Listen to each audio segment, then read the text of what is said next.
In this video, I would like to share with you a technique I use really frequently to fill up a sketchbook. I call it my sketchbook of lost and lonely fragments, where I use up abandoned experiments and pieces of artwork that are lying on my desk. So I want to take you inside a partially filled sketchbook and just talk you through the process in case it's of any interest or help for you in your own art making. So here we are inside my sketchbook of lost and lonely fragments.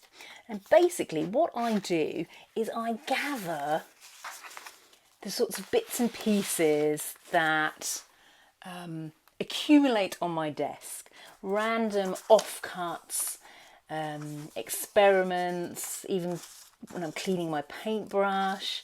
You know, there's little kind of fragments of things, or I even cut up a painting that hasn't been successful. So I have all this sort of starting point of material that has some of my marks on it, and I stick them fairly randomly into my sketchbook. So I might start with a page like this, and what I find is that it gives me a springboard. So, I mean, I might fill up my whole sketchbook just with these sorts of little random offcuts. And then what I'll do is I'll open a page at random and I will add to it or respond to it or try and resolve it in some way. So this is just a page where I've stuck in pieces. I've obviously cut out a triangle or something there. And so it's just those little remnants and oddments and fragments that I find are the byproducts of creating art, and I stick them into this sketchbook.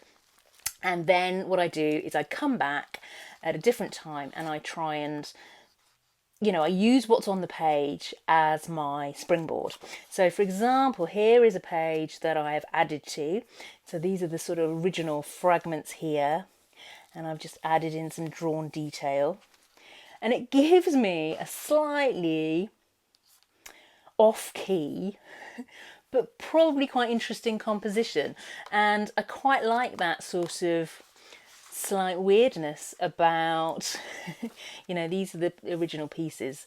Here was a little piece of I think I was probably drawing these triangles with a stick and some ink, and now I've added pen. So I've kind of added to what was on the page, and I'm doing this not to create the perfect page, but to explore shapes, explore colours, explore compositions. And I'm not aiming for perfectly finished, but there might be a passage, there might be something that I then see that sparks something else.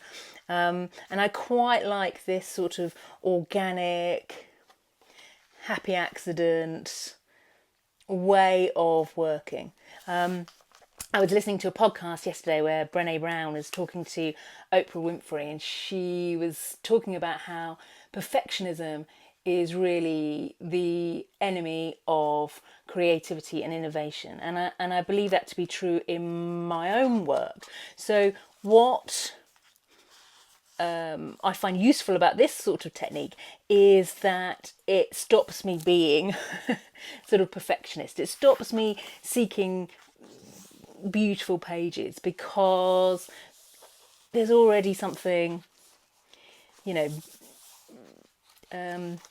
what's the word? Something on the page for me to respond to. So it sort of helps me just be in the flow of creating, responding, thinking.